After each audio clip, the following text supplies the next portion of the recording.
natanggap ko na ang resulta ng MRI at CT scan. Maswerte ang pasyente dahil hindi ganun kagrabe ang injury ng spinal cord niya. However, several nerves were stretched and bruised dahil sa tindi ng impact ng pagkahulog niya sa hagdan. That explains the weakness and decreased sensation in her legs. So how do we proceed? May kailangan ba akong inumin na gamot? Kailangan ko na ba mag-surgery? Ano na, hindi na tayo pwede makasaya ng oras. Dapat gawin na natin ngayon. Fortunately, hindi na kailangan ng surgical intervention. The nerves will heal in time. Just as a precaution, bibigyan ka namin ng corticosteroid shots to reduce inflammation, improve your blood flow, and recover nerve function. So, Doc, kailan po makakalakad ang anak ko? I'm afraid I cannot give you a conclusive answer to that yet. Her recovery time depends sa magiging reaction ng pasyente dun sa mga treatments na ibibigay sa kanya.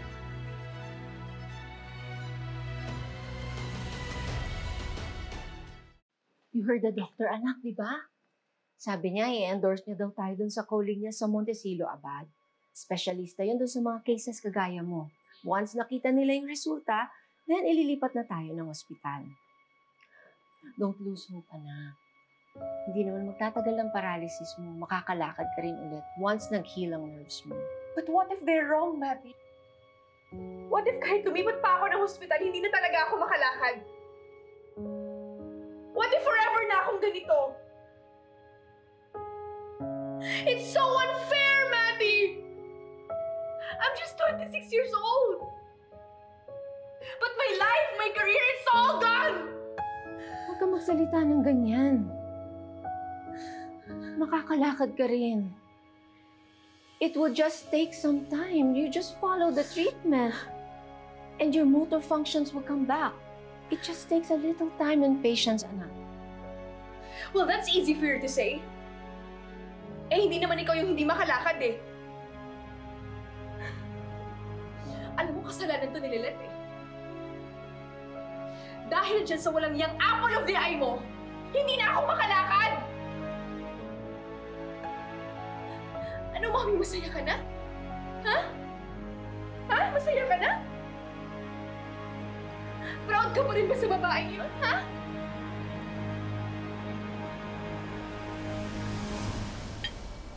Dad? Kain ka ng madami, ha? Para lumakas ka kaagad. Makakalabas tayo dito agad. Hmm? What is it? Huh? What is it, Dad?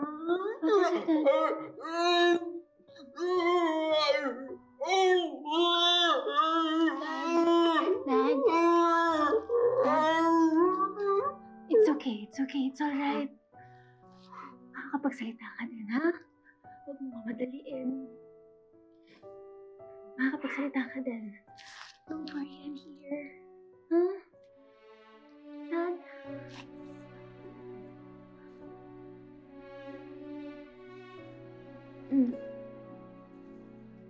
Why don't we make a deal? I will become a better daughter. Basta promise me. Magpapagaling ka, ha?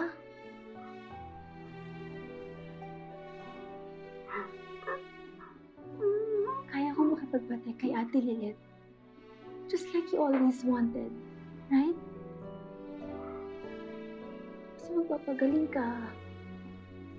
Please? Ha? What do you think?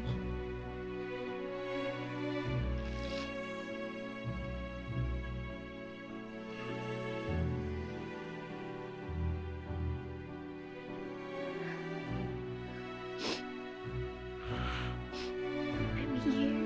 Don't worry.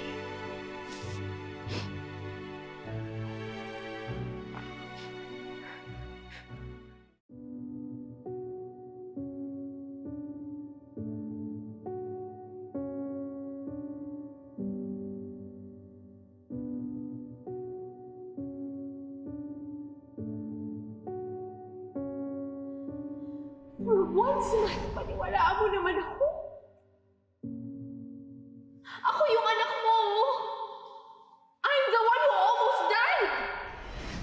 reason would she have to make up such a story? What does she have to gain from lying? You know, you always try to see the best in others, Mer, and I admire you for that. But in this case, maybe it's time that you start siding with your family, with your own daughter, instead of others. And you may push error aside. And if not, one day, maybe you'll wake up having lost another child. Kailan po makakalakad ang anak ko? I'm afraid I cannot give you a conclusive answer to that yet. Her recovery time depends sa magiging reaction ng pasyente dun sa mga treatments na ibibigay sa kanya. Alam mo, kasalanan to ni Lilith. Dahil dyan sa walang yang apple of the eye mo, hindi na ako makalakad!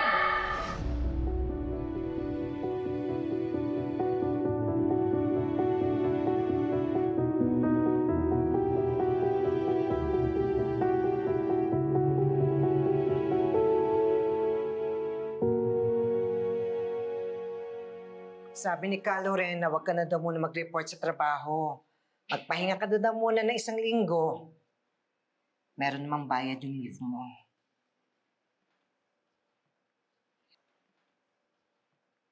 Bakit ka malungkot? Hindi ka ba masaya na makakauwi na tayo? Kaya naman po. Kaya lang, iniisip ko pa rin po si Aray. Kamusta na po kaya siya?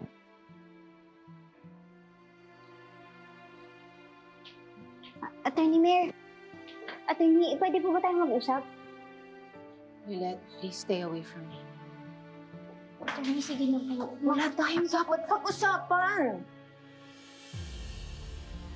Bakit kailangan mo tabigin ang kamay ng anak ko? Kinakausap ka naman niya na maayos, ah.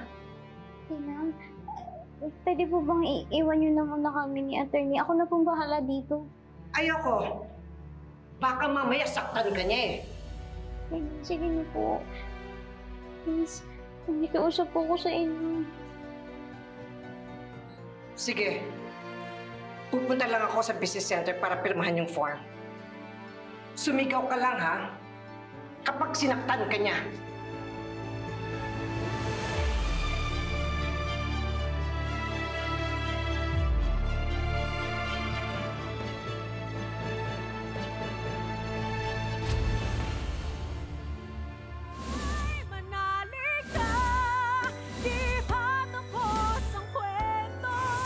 Sis, Asan si Lilith? Wala sa kwarto niya.